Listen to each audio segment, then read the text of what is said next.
ابل ورځ یوې ښځې د خپل خاوند سره په دې جګړه وه چې تا ږیره پرېښوده.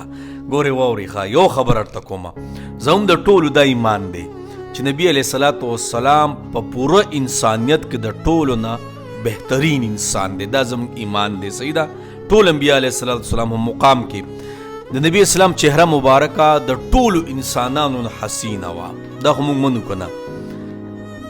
او نبی علیه صلات وسلام الله جل شانو نبی اسلام سره څومره مینه محبت کو د حد نه سوا چې دا کائنات نبی علیه الصلوۃ والسلام د مخ مبارک د وجه نه ساس کړي، دومره محبت یې ورسره کو.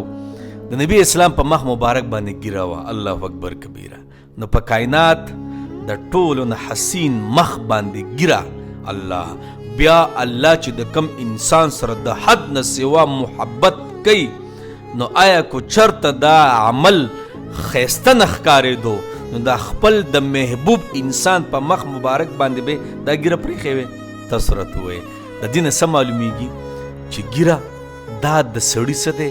دا زینت دی. زینت. الله اکبر. کو چرته زینت نه وی که نه، نو د دواړو جهانو د سردار چې د انبیاو امام دی د هغې په چهره مبارک باندې به څه وه؟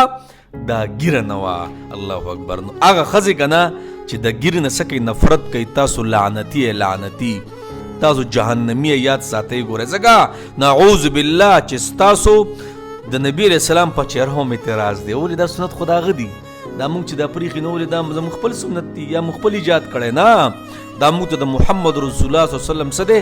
حکم دی چې ګیرې څه کوي؟ اوږدې کوي. نو هغه زنانه چې ګیرو والا سره نه لګي د خاوندانو سره وغیره که نه، یاد ساتئ تاسو د دې زمانې سه بوج یې بوج، د دې زمانې فتنې یې. ځکه د ټول نه بهترین مخ مبارک چهره باندې څه وه؟ ګیره وه. او کم کسان چې ګیره نه پرېږدي، برای مهرباني د مرګ نه مخکې ګیرې پرېږدئ.